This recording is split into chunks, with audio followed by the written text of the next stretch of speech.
જી હા, ખેડૂત મિત્રો કેમ છો? મજામાં ને?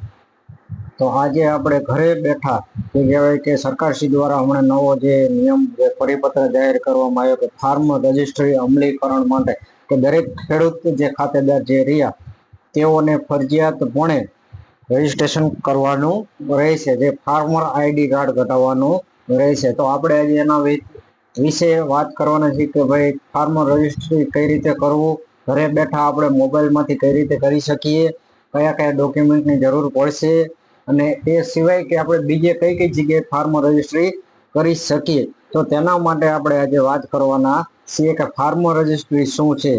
તો તે તમને એક ડિજિટલ ઓળખ કાર્ડ જે તમને મળશે, ખેડૂત તરીકેનું જે કહેવાય કે ડિજિટલ કાર્ડ જે તમને મળશે, જે વન ટાઈમ લાઈફ ટાઈમ નોંધણી, તમે એક વખત નોંધણી કરાવો એટલે લાઈફ ટાઈમ એટલે કે આજીવન તમારે એ ચાલશે.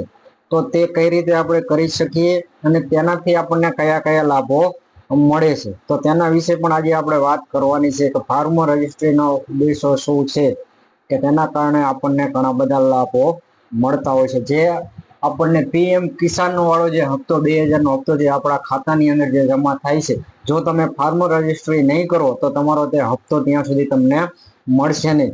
તો તેના કારણે તમારે ફરજિયાતપણે જે પીએમ કિસાન નો લાભ જે મળતા ખેડૂતે ફરજિયાતપણે તમારે રજીસ્ટ્રેશન કરવાનો રહેશે. તો ખેડૂતની ઘણી બધી એવી સુવિધાઓ છે કે જે યોજનાનો લાભ તમને ફાર્મર રજિસ્ટ્રી દ્વારા તમને મળી શકે છે.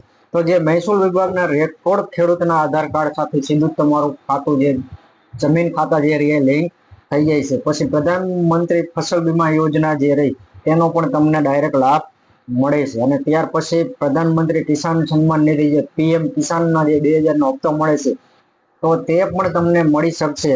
નકર જો તમે રજીસ્ટ્રી નહીં કરો તો તમારો તે હપ્તો પણ બંધ થઈ જાય છે. અને કિસાન ક્રેડિટ કાર્ડ યોજનાનો પણ તમને લાભ મળે છે. અને જે આપણે ટેકાના ભાવની ખરીદી કરી છે તો તેનો પણ તમને લાભ મળે છે. તો તેના માટે જે કહેવાય કે ફાર્મર રજિસ્ટ્રેશન માટે તમારે શું કરવાનું રહેશે અને ક્યાં જવાનું રહેશે, તો તેના માટે તમે ખેડૂત જાતે સેલ્ફ રજિસ્ટ્રેશન પણ કરી શકો છો. તમારી જાતે મોબાઈલની અંદર એપ્લિકેશનની અંદર કે ગૂગલ માં જઈ અને તમે સર્ચ મારી અને તમે આખું તમારું ખેડૂતનું જે ખાતા નંબર જે તમામ ડિટેલો નાખી અને તમે રજીસ્ટ્રેશન કરી શકો છો. અથવા ખેડૂત વીસી જે કે ગ્રામ પંચાયતની અંદર કોમ્પ્યુટર ઓપરેટર જે કામ કરતો હોય ત્યાં જઈને પણ તમે તે કરાવી શકો છો.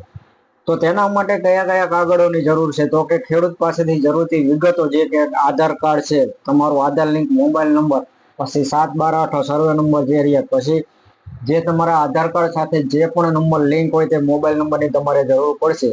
તો કેમ જરૂર પડશે, તો એની અંદર તમારો જે કહેવાય કે ઓટીપી તમે રજીસ્ટ્રેશન કરો તેનો ઓટીપી તેમાં તમારો ઓટીપી પડે છે. તો તેના માટે તે જરૂરી છે. તો હવે આપણે જોયું કે ભાઈ કઈ રીતે તેનું રજીસ્ટ્રેશન કરી શકાય.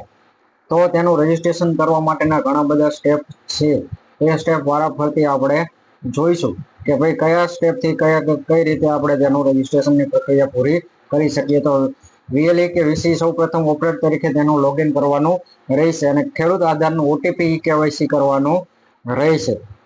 અને એની અંદર જે એક ગૂગલ સ્ટોરની અંદર એક લિંક ઓપન કરવાની રહેશે, જે એફઆર વાળી જે લિંક જે રહીને તે તમારે ઓપન કરવાની રહેશે.